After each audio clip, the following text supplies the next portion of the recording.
Hey, this is Derek with Frostline. We're going to take a look at my drum tracking session for the song Like Honey off of Ya Tseen's new album, Stand on My Shoulders. This song has three main parts. It's got an intro drum kit, it's got the main drum kit for the body of the song, and then it's got a whole bunch of percussion layers. So let's just jump into a section where all the percussion is happening. So let's start with the cowbell. There's a lot of effects going on these drums, and they are what ended up getting used in the mix. Pretty standard cowbell, and I've got some really heavy-handed distortion, and then the Waves Gemstones plugin. So let's turn that on, see what's happening. So yeah, that's like weird phaser kind of effect with a lot of snap to it. And then let's look over here at these claps. So just 3 takes of just quarter note claps, and then a bit of lo-fi for saturation and downsampling, and then spring reverb with mix waves. Got that very distinctive spring reverb sound, and then a little bit of grit with the saturation. Let's look at hats. It's just like a 16th note pattern, give a little extra push. And we've got the Berserker and Wavestone again going on there. So yeah, made that really crunchy. Let's look at the tambourines. Panned fairly hard opposite of each other. Let's hear that with processing on the group. So I'm doing spring reverb and then pitch bend. And let's look at this ride here. Again, another layer that was just kind of some added forward momentum. And then we've got the SPLD reverb, tighten up the sound a bit, and then Waves Gemstone again. Let's look at this. Yet another ride pattern. Let's hear that with processing.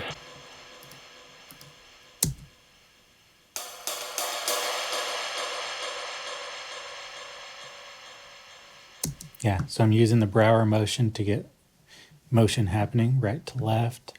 It's kind of an auto pan plugin.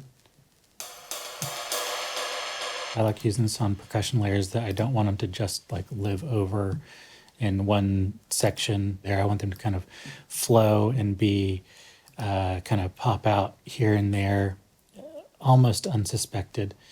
So you catch them and then they're gone. So here, there's this other layer here, ride 2. Sounds like a ride, and then all the processing on these.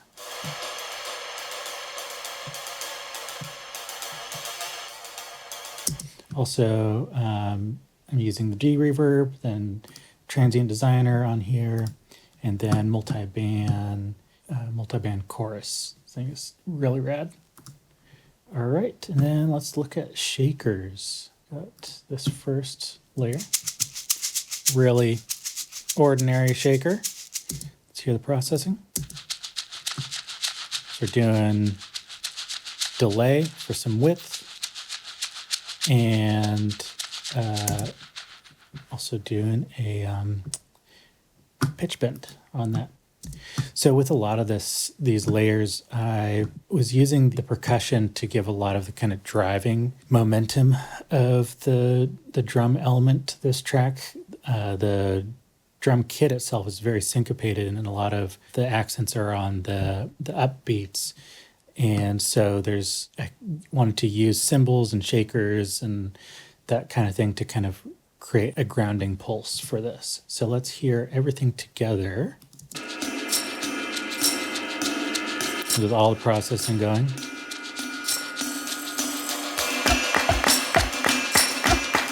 Hear that clave with the cowbell.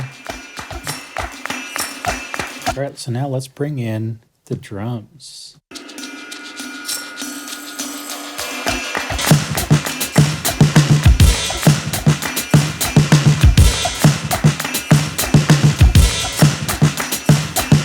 So yeah, let's look at the drum kit. Went with a really minimal miking on this. So we're going to take off all the processing on here, see what this sounds like.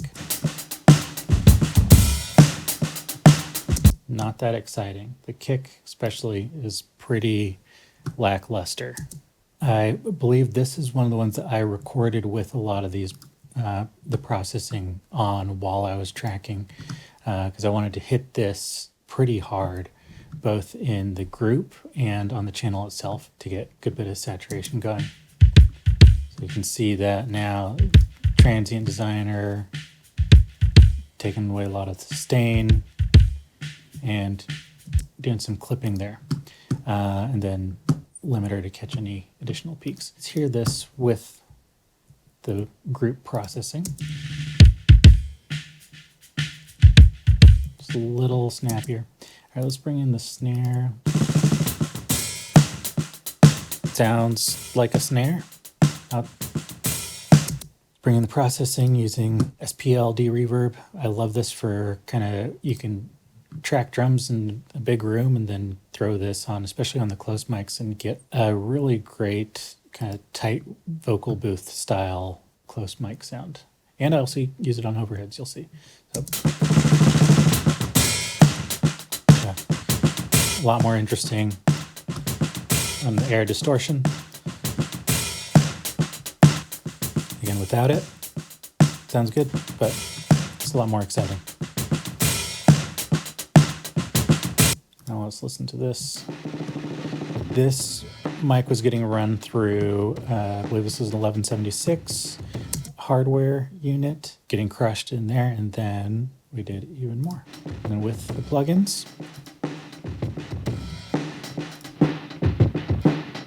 yep, shaving off some top end. Yeah, now mono overhead.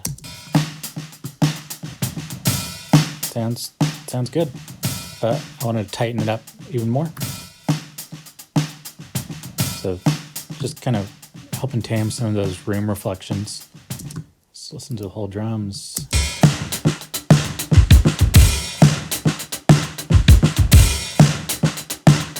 Yeah. So let's look at, there's a good bit of automation happening with, specifically with this. I wanted to do basically a low pass filter that gradually goes away as we kick into the next section of the song here. You can see that automation down. I'm doing it on 4 of the control bands here. And so I use this Waves Gemstone, the neighbor. So let's hear that kind of as we go, and you'll see these parameters start to move.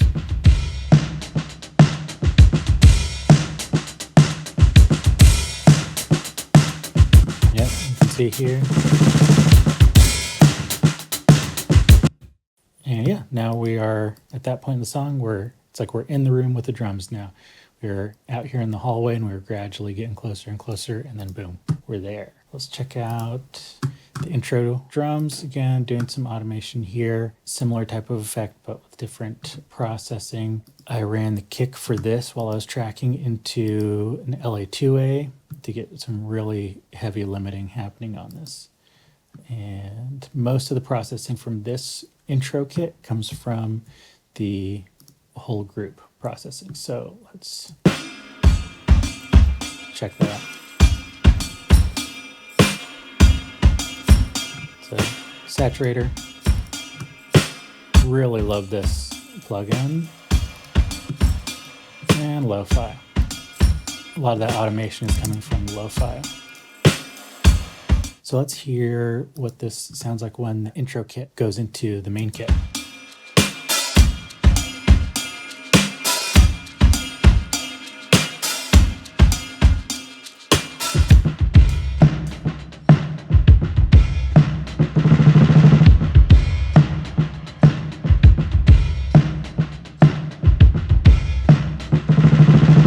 All right, so that's that for this song. Thanks for watching, and I hope you liked it.